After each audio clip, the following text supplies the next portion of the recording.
Thank you for appearing on the Nancy Stevens Show, talking to anyone who's anyone in the arts and entertainment world. And I'm delighted to be talking to the 2019 Milton Keynes Leader Award for Arts and Culture and the Principal of Arts1, Rebecca Carrington. Thank you for joining me today, Rebecca. You're very welcome, Nancy. Hello, how are you? I'm good, how are you? Very good, thank you. Getting ready for Christmas, and I love your outfit. Oh, thank you. I thought I'd try not to be such a Grinch and try and get into the Christmas spirit. So, very festive. I love it. Have you got a gingerbread house behind you as well? Yeah. How cute is that? That is very cute. You know, we bought an advent calendar this year, you know, like a little sleigh one with all the little boxes in it. And I wasn't sure whether it was twee or cute, but I like it, so I don't really care. I think the word twee needs to disappear at Christmas, because Christmas is quite twee anyway, to be fair, isn't it? It is. I love all like the singing animals and things wearing Santa hats. Oh, I know. The thing is, and it'll just get better for you, because obviously, you know, you've got a child, and it's just, it'll just get better and better. So thank you. It's been an incredible 18 months for you, hasn't it? It has. It's been, whirlwind. A bit of a whirlwind. Some not so good, but some amazing. So you know, obviously, you are principal at Arts1. You've had a baby. You won an award last year. You've done quite a lot in a very short space of time. A real, you know, I take my Christmas hat off to you, and you are the original Superwoman, and still managed to look amazing and composed and just lovely. Oh, thank you. Yeah, it has been a busy year. It's, you know, it's not been without support of fantastic people around me. But yeah, last year, October, I gave birth to my daughter on the Sunday, and managed to pick up an award for the Milton Keynes Women Leaders Awards for Arts, Culture and Creative Industries on the Friday. So yeah, 5 days. took my little girl along. She enjoyed the award. She didn't cry really, so that was great. But yeah, she did through the night afterwards, obviously. But that's what babies do, isn't it?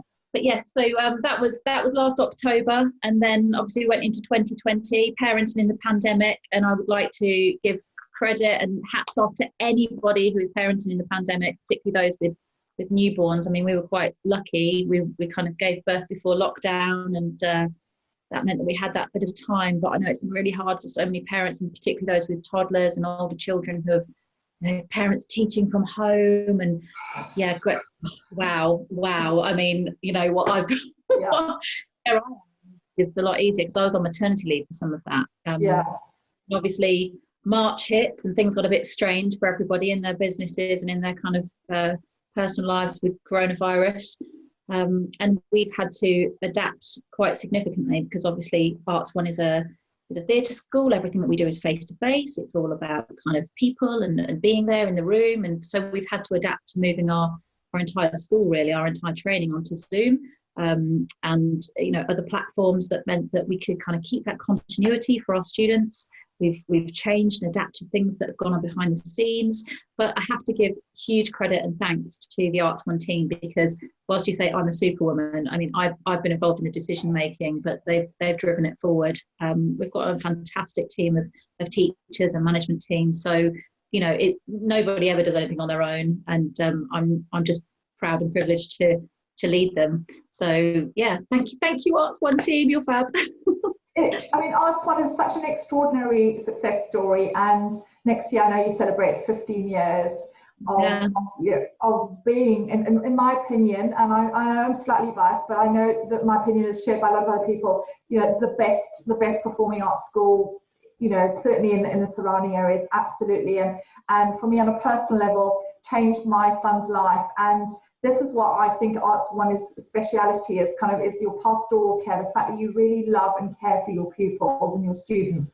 So for those of you who don't know, my son Benji had been training at another a dance school in Milton Keynes, and who shall remain nameless, and was kind of really lost and had lost his way and had fallen out of love with dance, which is what, you know, he's a dancer, which was really sad. And James came on my show. James, your wonderful husband and partner in crime, who, you know, he's just an extraordinary person as well. Came on my show, as he has done many times before. I can't believe it's the first time we've actually managed to speak in 4 or 5 years of knowing each other. He fills up his diary and takes the slots.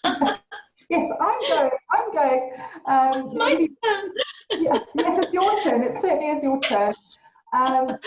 But he came on and was asking about Benji, and I said, he was really unhappy and had lost his way. And he said, if there's anything I can do, please let me know. And we all know that promises like that are made that can be a little bit empty, and particularly in this environment that we find ourselves in, the lovey sort of the arts world can be a little bit superficial sometimes. You know what we mean. It can be a little bit like that. But James held good to his word, and two days after my show, he emailed me and he said, is there anything I can do to help Benji? And to cut a very long story short, I told Benji, and Benji was like, well, why would he want to help me? I said, because he's an amazing person, and he does genuinely want to help you. Benji got himself down to Arts1, auditioned, it all happened very quickly, got offered a place, and started, I think, within weeks, and it changed his life. He then, I think he was with you for 18 months, and it was the most incredible 18 months of his life.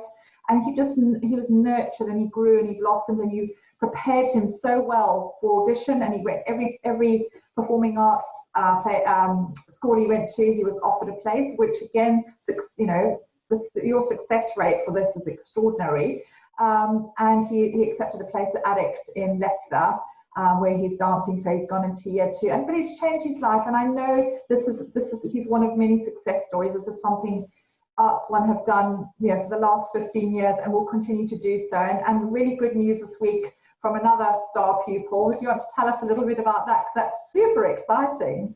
Yeah, I will. So this week we've had an announcement from Lloyd who has announced that one of our previous students, Ivano Turco, has been cast as Prince Sebastian in his West End production of Cinderella. And Ivano was one of our first full-time students on a vocational sixth form back in 2015. Walked through the doors, an incredibly special young man, very driven, very motivated, very lovely and sincere. And he arrived with a great voice and no formal dance training, and really benefited from.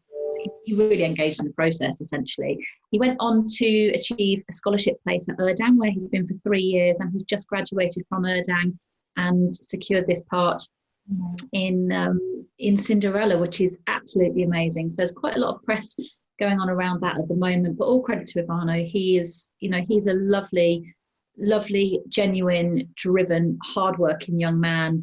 And it's really exciting to be able to say, we played a little bit of a part in his journey, because so many people contribute to your journey, don't they? So yeah, well done, Ivano. That's great news. And just come back to your son Benji. He again, lovely young man. He knew what he wanted, and I think people find their tribe, and I think that Arts1 isn't for everybody, but for those people that we've kind of find a match, and they come through the doors and we meet them and we go, yes, this person would really benefit from the way that we work. When those matches are found, you can have a really great relationship, a really brilliant training relationship, and help to develop that individual and nurture their passion. And that's what it's about, I think. We have a school that is, you can start at 3 years old doing. That's so cute. Oh my God, that's so cute. Oh, I can see your little girl there in a couple of years' time as well. Oh, don't. In her tutu, little pink tutu. Oh my God. Well, people say to me, do you think she'll be a singer or a dancer? I said, do you know what? I don't know. And if she wants to do something, she loves to dance. The music comes on and she sort of rocks from side to side and nods her head. And if she wants to pursue that route, then we would encourage her and support her. If she wants to go and kind of climb rock faces and drive cars, then we'd probably support her to do that as well. But I think that's essentially how it is at Arts1. I think sometimes people come through your door and it's about recognizing who that person is really. And for some people, actually, it's a really positive journey that they come through Arts1, and actually through the process recognize that perhaps this particular route isn't for me. I might want to do something else, and we support them as much as possible to kind of identify what that is. but they're passionate about performing arts, and that interest should still be nurtured. So yeah, we start at the youngest age of 3, and then in our part-time school we go right up to adult classes. I think some of our oldest members are in their 70s and early 80s. We have an adult choir that rehearses on a Wednesday night. We have adult street dance, adult ballet, adult tap, adult contemporary dance classes. And then, of course, we have the full-time vocational sixth form, where we have 90 full-time students Monday to Friday. So we're kind of busy. We're busy, particularly this time of year, we're busy. Absolutely. And I'm glad you said about this time of year, because part of the reason we're having a chat today is that you've got your first online Christmas concert, which is going to be streamed live on Saturday the 19th at 4 o'clock, and for everybody to see. A big old venture, very ambitious. What made you decide to perform live and not pre-recorded? Because that would have been a hell of a lot easier. It would have been easier, yes. We decided that during this whole pandemic period and through a period of lockdowns, the thing that we could potentially we didn't want to compromise, but could potentially be a real sticking point for students, was not having any performances, because, as you know, theatres generally, obviously things are changing now, but theatres generally have been closed. Large groups of people are not allowed to gather together in everything except sort of educational circumstances or very kind of structured environments. So a performance would have been kind of, I don't know, like a huge melting pot of problems. But actually we were thinking, how can we do this and provide that live element? So we're bringing together different groups and soloists, and our audience will be online. So the way that's working is that we have some socially distanced activities that are going on in the studio. They're then live streamed onto a Vimeo link. When that happens at 4 o'clock, it will be live. It will be coming out at the moment. You know, it's going to probably contain all of the issues that a live performance contains, and something that's kind of new for us. But I think if we pre-recorded it in those circumstances, I think it would lack a little bit of that kind of performance excitement that goes with, you know, knowing that people are watching you and being able to kind of really be in the moment. It is different. There's no substitute, is there?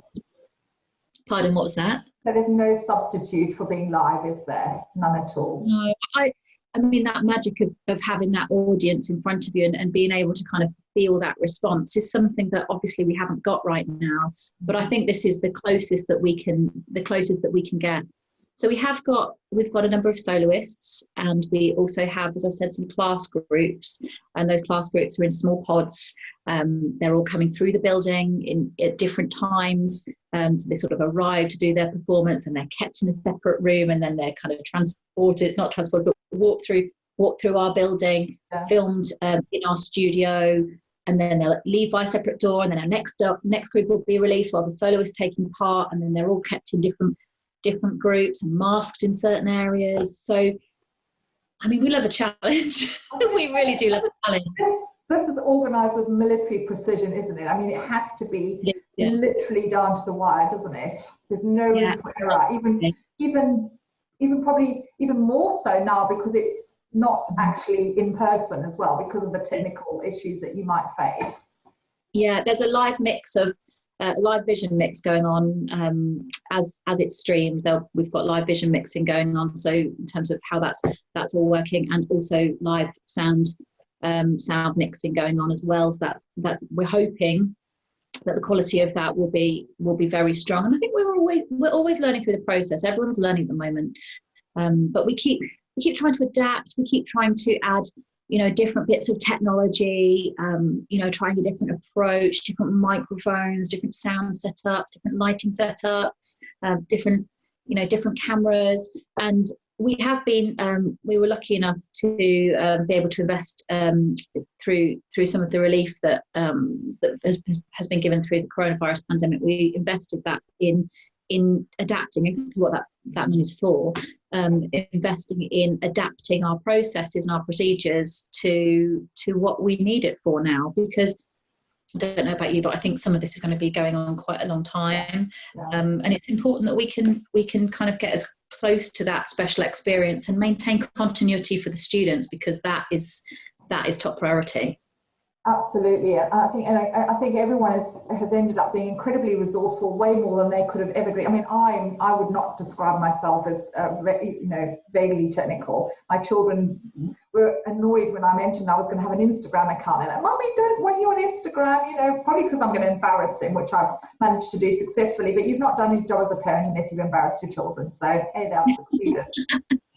But in terms of, in lockdown one, I set up a YouTube channel, and I've been doing all my podcasts like this on Zoom, and it's done really well because there was no other way to do it. And I wanted to carry on supporting the arts, particularly in Milton Keynes. So, if you don't adapt, you're not going to have a business, or you're not going to have, what was my little business, and obviously Arts1, you've having to adapt. And it's amazing how resourceful as human beings we've all found ourselves in the last 9 months, don't you think?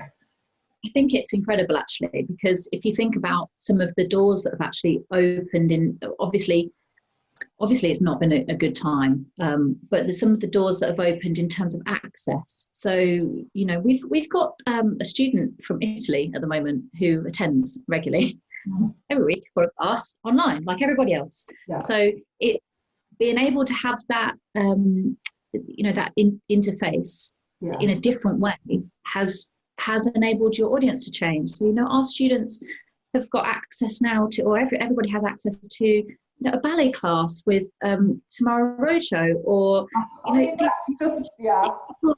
you can just, they're just doing a class in their lounge or in their kitchen or in a studio on their own, and you can join in with them. And that is amazing. And actually, that was sort of one of our issues, I suppose, at the start of the year when we were adapting. We were saying, well, what is it that's important about Arts1? Because if you can take a ballet class with someone at the Royal Ballet, for example, what is it that's different about? Obviously, there's a lot of difference in terms of the different teachers that you can get in different places. But what is it that we want for our students? What is it that we want to maintain? And I think it's that sense of community, it's that personal experience. We worked really hard to try and make sure that there was an environment and a platform for students to communicate with each other. So we had a virtual foyer. So one of the things when you come into Arts1, into our building, is that the students can all meet and chat together, and they can see their friends, and it's a community and a supportive environment. So we tried to create that online, and we tried to make sure there's still that two-way interaction, that students are still getting that personalised feedback, because obviously you can participate in something, but actually being able to have that two-way engagement is a different thing altogether. So, it's important that we put things in place that meant that those relationships and that training progress was still there. Completely agree. And it's the proceeds are going to St Mark's Meals, and again, an amazing charity, and again, close to so many people's hearts, because so many people are going hungry, people that you wouldn't normally have expected to. In middle class families, people have lost their jobs, their livelihoods. So, it's quite astonishing that in the first world country that we are still having to use food banks, but we do. And this is an incredible charity. How did you choose this particular one? Because there's so many charities that need support. Well, our proceeds from the Christmas concert, obviously the tickets are on sale. So just to plug that, it's Arts1. Well, that's why you're here. Plug away. /events, and that will get you a ticket for so it's one ticket per household, or one ticket per device for access to that concert. And the proceeds from our concert are going to St Mark's Meals, which is a Milton Keynes based charity working with children who are currently living in poverty. So we found this charity because they're Milton Keynes based. Obviously we're Milton Keynes based, so it makes sense to support somebody that's on our doorstep. It's a charity that supports children predominantly through contact with schools. Obviously, we support children and we work with children. So we thought this is a really good fit for us. And also in the climate with Marcus Rashford, raising profile for children who are in need of free school meals. it's the right time, really. So we've formed a partnership with them, and what they do, they were established in 2019 by the team at St Mark's MK, and it's a separate organisation that works with schools. They identify children who perhaps aren't getting an evening meal, and school will identify who that person is. They won't pass that information on to the charity, but they will identify that child, and they will send home a meal box. And I have one here just that I can show you. So this is a St Mark's meal box, and it comes like this. And essentially, this it's a bit like if you've heard of Hello Fresh, but it's a Hello Tin. Hello Fresh, yes, yeah. And it's beautifully packaged, you know, little neat tins, and it comes with a little menu card. So the child can take this home. It's all sort of food that is long life, so it's tinned and packaged, nothing fresh, so it doesn't degrade. And they can take these things home. So this is actually a menu card for a taste-tastic taco, and this will feed a family of 4. And I believe it will feed a family of 4 for 2 days. And the value of the things inside this box is £5 or under. So that's an amazing value. So our proceeds are going to the charity that collate these boxes and then distribute them to schools. And it's currently estimated that 11,000 children in Milton Keynes in 2020 are living in poverty and are not getting an evening meal. And a child who is not being fed in the evening can finish school in terms of level an average of 2 years behind, because they can't, if your body's not fed, your mind can't focus. So yeah, that's why we decided to support this charity, and they're a really good one. And it's going to the right places, and it's important that the schools are kind of identifying those students. Those boxes are then kept in the schools and it's not meant to be a regular every night thing. It's meant to be something that's kind of given in crisis. Yeah. But you know, Milton Keynes is a very diverse city. Lots of different experiences with families. So hopefully we can kind of contribute a little bit towards that. If anybody wants to support St Mark's Meals, then you can go through to our website, and you'll find a link through to St Mark's Meals there, and you can buy a Christmas card if you want to, which is a £5 Christmas card, which you get the Christmas card, and then you get a nice sort of support for a family by sending a food box. That's actually such a lovely thing to do, and yeah, we'll put the link. We'll put obviously all your links at the end of the show. Yeah, well. I'll send you that across, Nancy, because I don't think I've sent you that one. So yes, we'll sort that out, absolutely. Yeah, it's incredibly moving, and yeah, it just makes you realise how lucky we are. You know, definitely. Very lucky, feel very blessed. And you've got another big project in the pipeline over Christmas. Can you tell me a little bit about what else you've got on? I'm not sure I can tell you all the details, but what I can say is that Arts1 is working with all of its sort of age groups. Again, socially distanced, which is, you know, challenging. Yeah. But we're working with a large outdoor-based Milton Keynes organisation who are after the success of a Campbell Park Christmas choir, Christmas concert last year with Arts1. We're working with the same organisation again to present an online tour of Milton Keynes with Christmas songs and performances in certain venues, outdoor venues associated with the organisation. I'm not sure I can completely say. I'm not sure if it's released, but I think it's from the 21st of December. It'll be released online. So if you watch our social media, we'll be able to shout about this event, but lots of people involved in that, lots of hours of rehearsal and performance, and it's again a really lovely way of kind of engaging across Milton Keynes. And social media more than ever has become incredibly important for everybody. It's a way of reaching out and, you know, as I say, reaching an audience or people that you would never normally be able to to get across to. I mean, obviously your social media is very important. You're on Facebook, Arts1 School of Performance. Instagram is Arts1 SOP.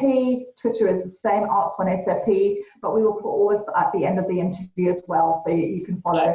And obviously tickets for the concert are £14. And as you said earlier, it's arts1.co.uk/events. But again, we'll put all this information at the end. So really, really important that we continue to support what you're doing as well. An amazing year that you've had. I mean, you're going back to the beginning there a little bit. I mean, we've gone a little bit the wrong way around, but you are, you trained at Mount View. This is you wanted to go into performing arts. How did you decide that you didn't want to perform, but you wanted to go down kind of the sort of the teaching route and end up owning a performing arts school? Because that's quite a big leap, isn't it? It is. I think.